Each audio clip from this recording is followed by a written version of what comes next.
Центр помощи «Вера» находится у входа в Лаврышевский монастырь. В нашем видеосюжете мы хотим рассказать вам о самом монастыре, рассказать вам, почему именно здесь осуществляется строительство 33 часовен, поделиться, каким таким важным социальным служением занимается Дом Милосердия и, самое главное, как каждый из вас может помочь данной обители. Сегодня это старейшая в Беларуси мужская обитель.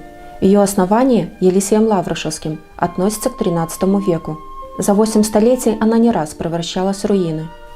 Сейчас Свято-Елисеевский Лаврышевский монастырь возрождается в 4-й раз. Центр помощи «Вера» намерен с его братьями и прихожанами реализовать ряд благотворительных проектов и программ. Теперешняя Белая Лавра возле деревни Гнесичи Новогрудского района представляет собой комплекс современных культовых сооружений, где активно ведется строительство. Вдоль аллеи православных святынь ставят часовни. На сегодняшний день действует уже 9. Всего по проекту их будет 33.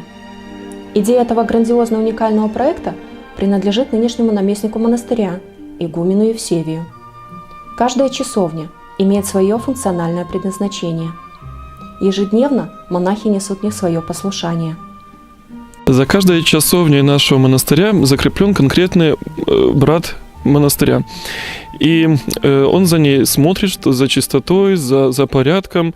То есть, иными словами, не только в ней работает, но также и ухаживает за ней, потому что каждое здание нуждается в заботе человека. В часовнях будут находиться святыни и мощи, имеющие отношение к мировому православию. В числе уже действующих часовня, сооруженная в честь святых апостолов Христовых. Здесь прихожане и паломники могут набрать освященной на молебне воды. Эта часовня построена в честь святого Георгия Победоносца. На данном этапе она используется для духовных бесед нашего монастырского старца с народом. В часовне в честь преподобного Сергия Радонежского хранится благодатный огонь из Иерусалима. Иными словами, если раньше до этой часовни мы нуждались ежегодно на Пасху выезжать в Иерусалим для того, чтобы привести этот благодатный огонь в обитель, то теперь у нас есть отдельная часовня, отдельное место пребывания благодатного огня в виде такой лампадки, за которой смотрит духовник нашего монастыря иеромонах Савватий.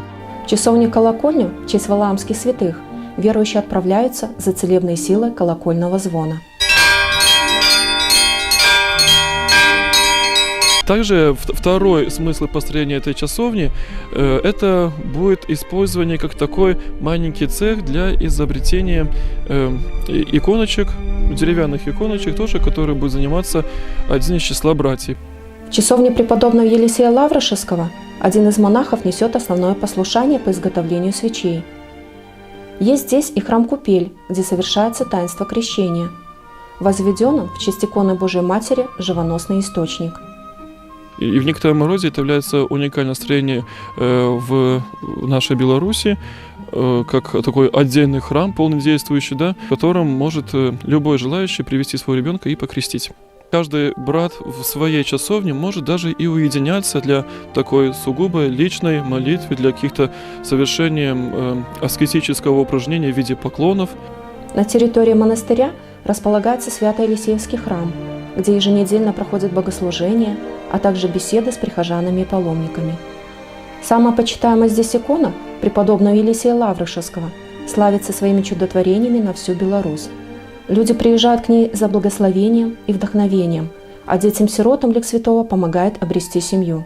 Самому Елисею Лаврышевскому установлен памятник, который создан московским скульптором Денисом Стритовичем.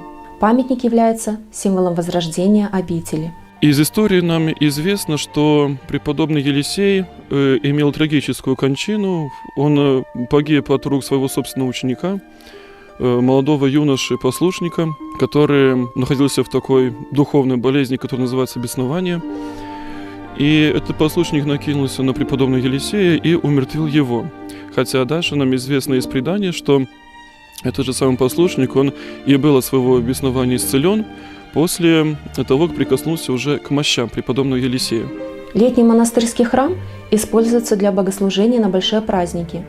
Его особенность в том, что молиться можно на свежем воздухе. Само это строение – это лишь только алтарная часть. Алтарная часть, то есть где молятся священники на богослужении, да? Весь же народ располагается вот на всей прилежащей здесь территории. Иными словами, человек, молящийся за богослужением, он как бы молится своему Творцу под открытым небом, да, в некой гармонии с природой. Грандиозная стройка не помеха главной миссии монастыря. В обители особая роль отводится социальному служению.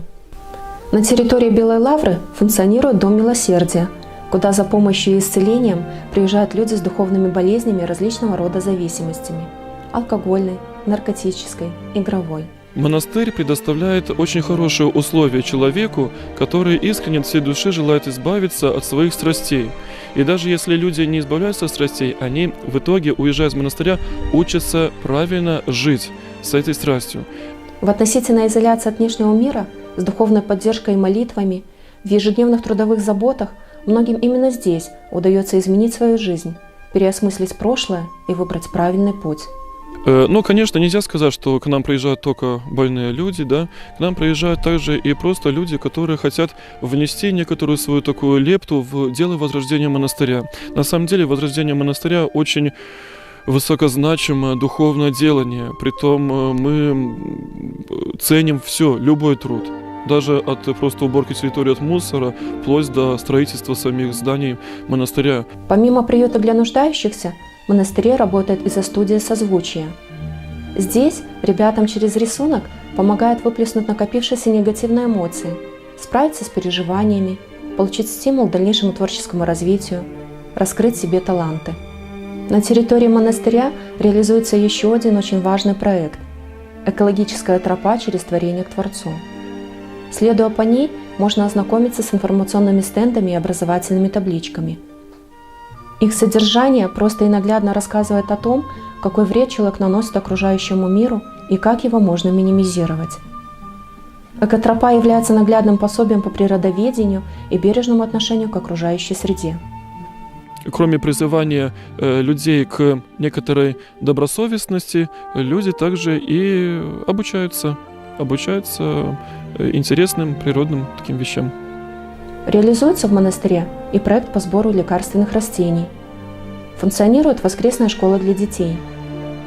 Монастырь также оказывает поддержку различным социальным учреждениям, где проживают и воспитываются дети, оставшиеся без попечения родителей. Функционировать и развиваться обители помогают прихожане, паломники. А с недавнего времени Лаврышевский Свято-Елисеевский монастырь взят под опеку Центра помощи «Вера». Каждый из вас может поддержать социальную и просветительскую деятельность монастыря, а также помогать в развитии и дальнейшем строительстве Белой Лавры. Центр помощи «Вера» обращается ко всем неравнодушным людям. Вы можете поддержать Лаврышевский монастырь, оказав посильную и финансовую помощь.